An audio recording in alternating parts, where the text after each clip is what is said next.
Hi, my name is Marjorie Sario, and today I'm going to share my personal counseling philosophy and the ethical principles that guide my approach to counseling.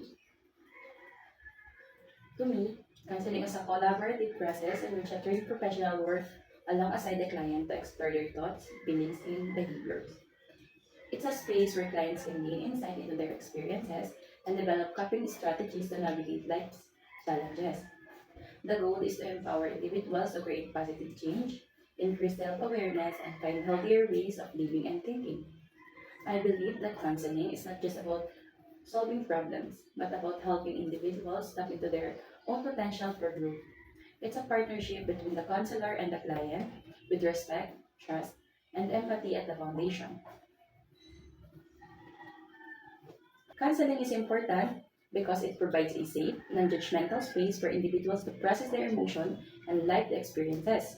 It offers support for people dealing with a wide range of issues, whether that's mental health concern like anxiety and depression, relationship challenges, or personal growth goals. Everyone faces difficulties, and having a trained professional to guide them through those moments can be a life-changing. Counseling helps individuals understand themselves better, gain perspective on their problems, and ultimately find ways to move forward in healthier, more constructive ways. In my counseling practice, there are few core ethical principles that guide my work. The first one is confidentiality, the cornerstone of counseling relationship. Clients need to feel safe sharing their most vulnerable thoughts and feelings. Everything shared within the counseling session remains confidential, with a few exceptions like imminent harm to self or others. Second one is respect for diversity. I believe that every person is unique, and I honor the difference that clients bring to the table, whether that be related to culture, race, gender, religion, or socioeconomic background. A respectful, inclusive approach is crucial in building rapport and fostering trust. The third is the autonomy. I respect the client's right to make their own decisions, while I guide and support. The ultimate choice about how to proceed belong to the client. This empowers clients to take ownership of their journey. The last one is the competence. I make it a priority to remain up to date with the best practices in the field, ensuring I'm equipped to meet the needs of the people I work with in the most effective way possible. In my local community, I recognize that many individuals come from diverse backgrounds with unique challenges. Applying these ethical principles means tailoring my approach to meet the specific needs of the people I serve. For example, I may need to consider cultural nuances when working with individuals from different ethnic backgrounds, or adjust my methods to better suit a client's personal or spiritual values. I also recognize the importance of advocating for access to counseling services in underserved communities, where stigma or lack of resources may prevent individuals from seeking help. By fostering an inclusive, respectful, and safe environment for our clients, I aim to create the space where healing and growth can take place, no matter someone's background or life story. Thanks for listening to my counseling philosophy and the ethical principles that guide my practice. I believe that by combining empathy, respect, and professional ethics, we can help individuals to find hope and transformation in their lives. I look forward to continuing to grow as a counselor and to supporting those in need in my community.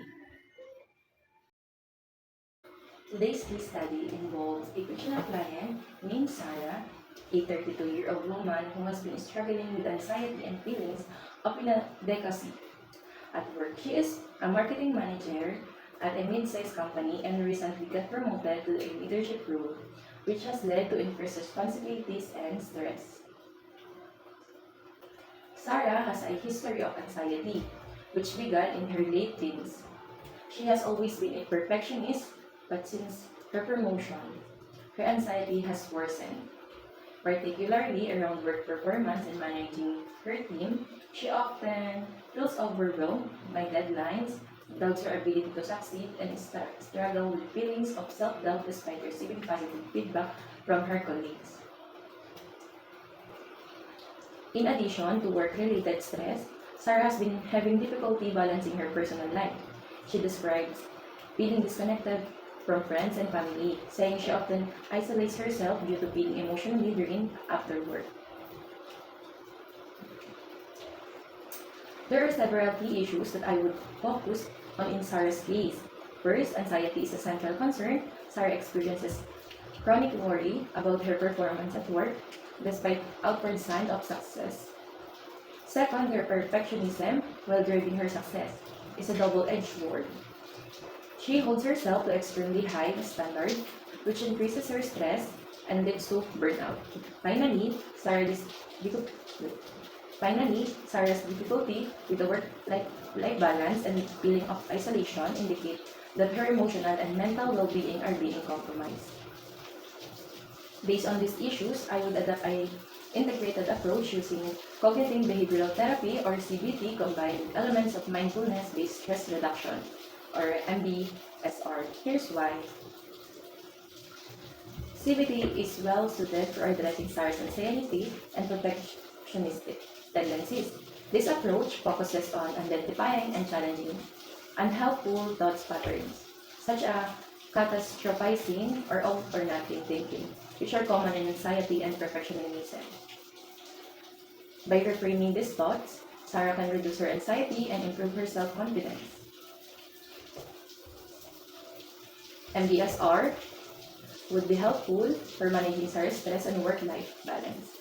Mindfulness techniques like deep breathing, meditation, and grounding exercises can help Sarah stay present and reduce her tendency to ruminate. This will be especially useful in addressing her work-related anxiety and improving her emotional resilience. In any counseling session, ethical considerations must always be front and center. Here are the key ethical principles I keep in mind when working with Sarah. Confidentiality.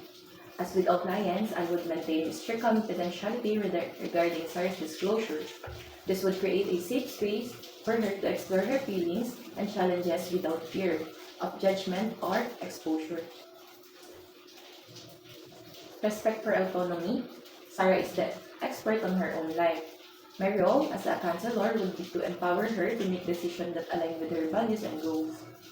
While I would offer guidance, it's important that Sarah retains control over the direction of her therapy journey. For sensitivity and diversity, I would also ensure that I respect Sarah's individual cultural background and experiences.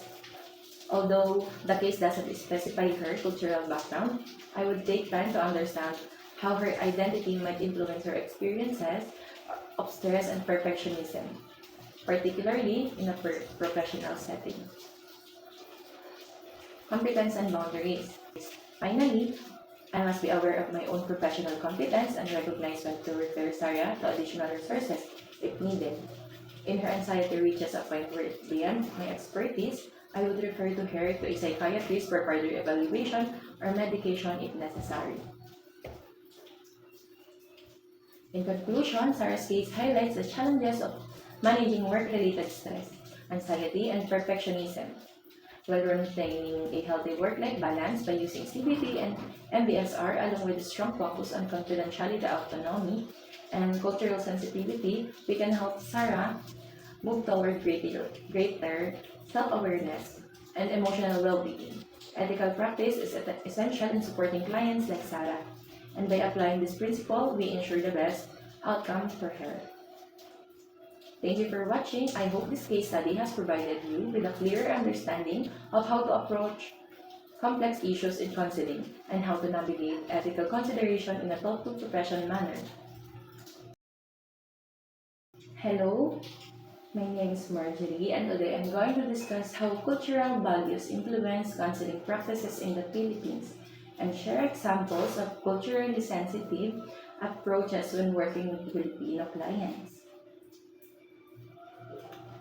In the Philippines, cultural values play a significant role in shaping how individuals view themselves, their relationships, and their emotional well-being. Some of the most prominent Filipino values include family and close-knit relationship. Filipino culture places a strong emphasis on familiarities and communal support. Family is often seen as the cornerstone of emotional and social life, and clients may feel a sense of responsibility to maintain family harmony, even at the expense of personal well-being. Number two is hiya, or shame and pakikisama, social harmony. Concepts of hiya or shame influence behavior and decision making.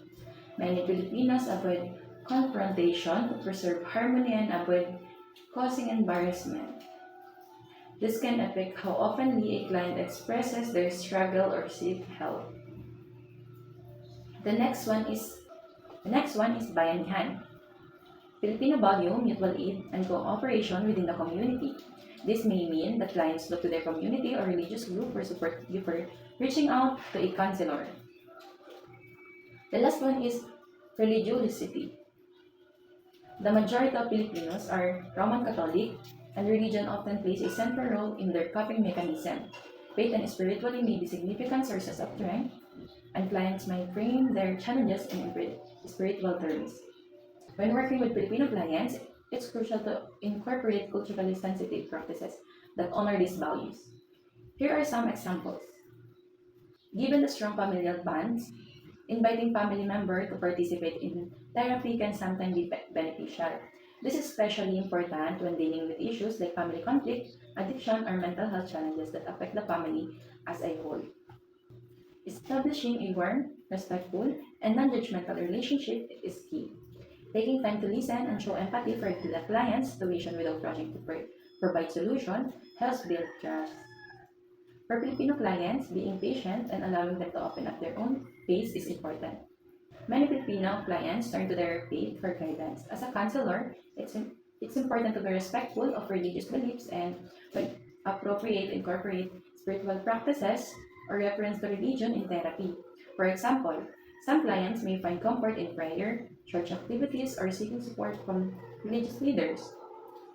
Because shame can be a barrier to open expressions, counselors should create a space where clients feel safe to talk without fear or judgment.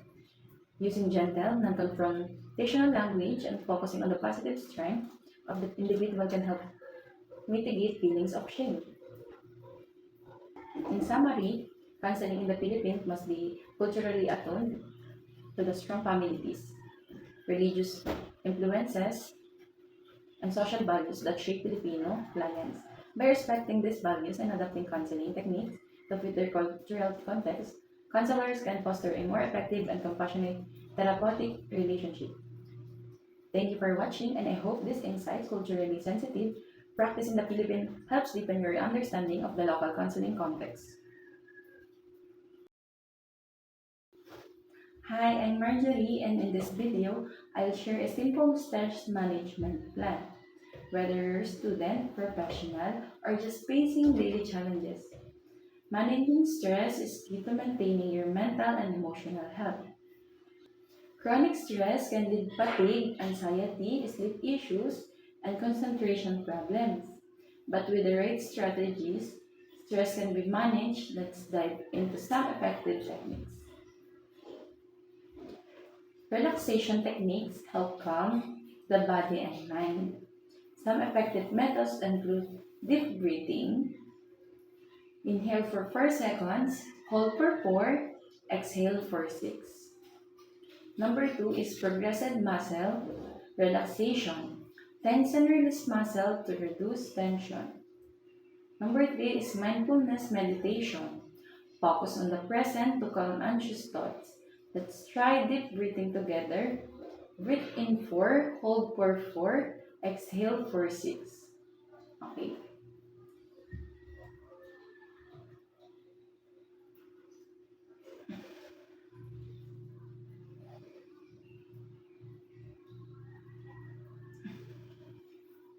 For time management, it increases stress. To manage time better, prioritize tasks. Use the Eisenhower matrix to focus on urgent and important tasks. Number 2, set realistic goals. Break tasks into smaller steps. Number 3, use time blocks. Schedule work, breaks, and self-care.